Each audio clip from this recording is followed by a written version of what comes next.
ఆ రోజు శుక్రవారం. శ్యామ్ స్కూల్ నుంచి తిరిగి వచ్చాడు. వస్తూనే అమ్మ అమ్మ అంటూ బ్యాగ్ ఒక పక్కన పడేసి నేను ఆడుకోవడానికి వెళ్ళిపోతున్నాను అన్నాడు.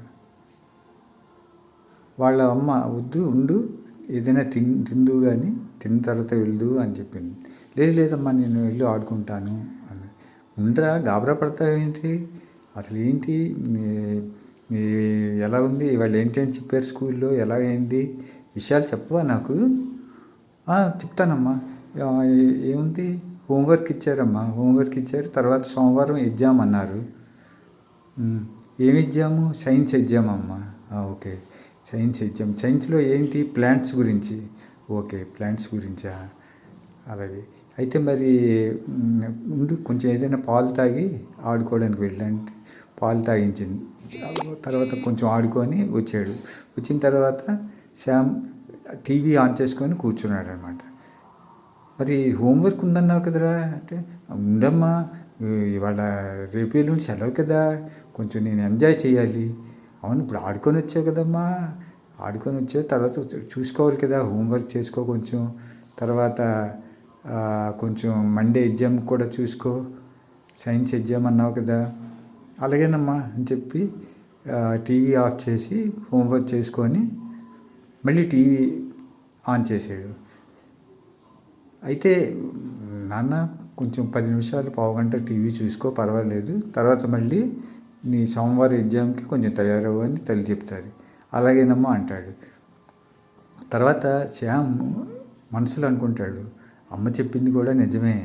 ఎందుకంటే ఈ శనివారం ఆదివారం సెలవు అని చెప్పి ఇలా టీవీలు చూసుకుంటూ కూర్చుంటే మరి మనకి హోంవర్క్ అవ్వదు, మళ్ళీ ఎగ్జామ్ కూడా బాధపడవలసి వస్తుంది. అమ్మ చాలా మంచి మాటలే చెప్తుంది అంటాడు. వెళ్ళి అమ్మతో, అమ్మ నువ్వు చాలా మంచి మాటలు చెప్తున్నావమ్మా, లేకపోతే నాకు తెలీదు, మళ్ళీ నేను సోమవారమే ఆ బ్యాగ్ ఓపెన్ చేద్దును. లేదు నాన్న, ఎందుకంటే మనం ఎప్పుడూ చదువును అశ్రద్ధ చేయకూడదు. ఎందుకంటే చదువు అశ్రద్ధ చేస్తే మనకి మంచి మార్కులు రావు. మంచి మార్కులు రాకపోతే ఈ రోజుల్లో చాలా కాంపిటీషన్ ఉంటుంది. నీకు మంచి మంచి ఇంజనీరింగు, మెడికల్ ఇలాంటి ఏదైనా చదవాలంటే సీట్లు దొరకడం కష్టమవుతుంది. అందువల్ల అనమాట చిన్నప్పటి నుంచే చదువు మీద శ్రద్ధ చూపితే నీకు మంచి కాలేజీల్లోని అడ్మిషన్స్ దొరుకుతాయి. అవునమ్మా, నీ మాట వింటానమ్మా అంటాడు.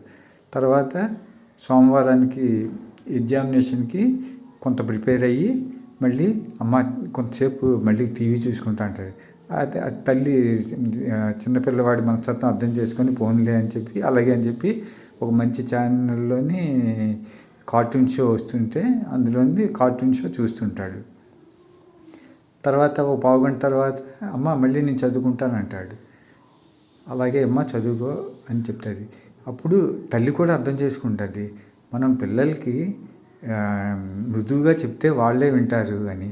అలాగే శ్యామ్ కూడాను ఈ విధంగానే అర్థం చేసుకున్నాడు, తల్లి చెప్పిన మాట వినాలి, ఎందుకంటే మనకి పెద్దవాళ్ళు ఎప్పుడు మంచి మాటలు చెప్తారని చెప్పేసి.